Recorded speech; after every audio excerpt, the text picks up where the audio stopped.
Hello बच्चों। चलिए प्रश्न पढ़ते हैं। प्रश्न में हमें दिया हुआ है अमोनिया निर्माण की हैबर विधि का वर्णन निम्न बिंदुओं के अंतर्गत कीजिए। विधि वर्णन तो हमें क्या है, अमोनिया निर्माण की हैबर विधि का बनाने की विधि का जो विधि है अर्थात वो कैसे संपन्न होती है वह बताना है। तो आइए प्रश्न की मुख्य अवधारणा समझते हैं। मुख्य अवधारणा, ये हैबर विधि क्या है हमारी।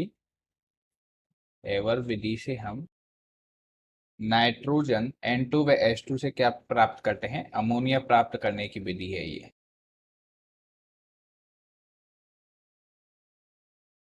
इस विधि के अंतर्गत क्या करते हैं हम, जो हमारा N2 है और 1:3 में नाइट्रोजन व हाइड्रोजन को मिलाते हैं तो हमें क्या मिलते हैं, दो मॉलिक्यूल NH3 यानी कि अमोनिया के मिलते हैं। आइए इसका विधि वर्णन करते हैं।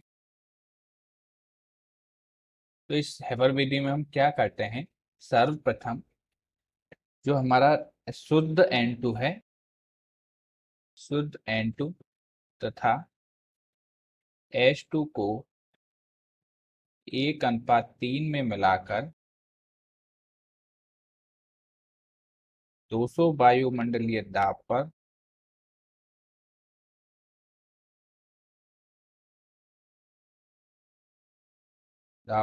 तप्त लोहे के बारीक चूर्ण, ये क्या करता है, जो तप्त लोहे का बारीक चूर्ण है, ये उत्प्रेरक का कार्य करता है इसमें। तो और इसमें हम क्या मिलाते हैं, मौलिक वेद मोलिब्डेनम, ये क्या कार्य करता है, उत्प्रेरक वर्धक का।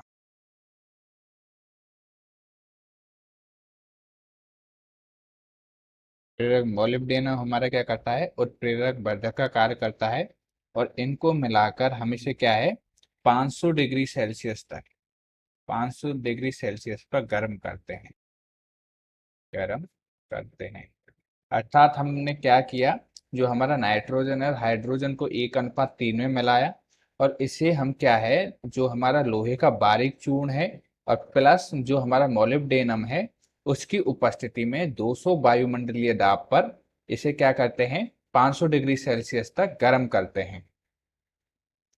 फिर इसके बाद दूसरा स्टेप है हमारा, वो क्या है कि फिर इसे जो हम अभिक्रिया होने के बाद जिसे संघनित प्रवाहित करने पर हम इसे द्रवित कर लेते हैं। इसे क्या है, भाप बनती है। अभिक्रिया होने के बाद क्या बनती है, अमोनिया की भाप बनती है।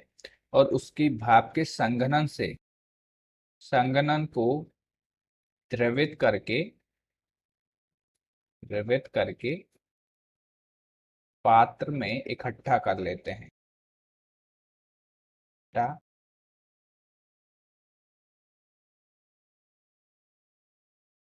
तो हमारा क्या है, यहाँ से हमने क्या किया, जो हमारा N2 है उसे H2 के साथ अभिक्रिया किया, N2 का 1:3 के रूप में, है ना।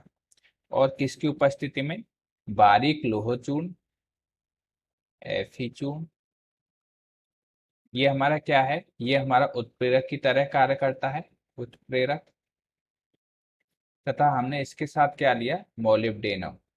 ये हमारा क्या है, उत्प्रेरक वर्धक, प्रेरक वर्धक का कार्य किया। और इसके परिणाम स्वरूप हमें क्या प्राप्त हुआ, NH3 प्राप्त हुआ, जो कि हमारा क्या है, अमोनिया है। और इसे अमोनिया को हम क्या करते हैं, संघनित करके एक पात्र में इकट्ठा कर लेते हैं। तो आशा करता हूँ कि आपको प्रश्न समझ में आया होगा। धन्यवाद।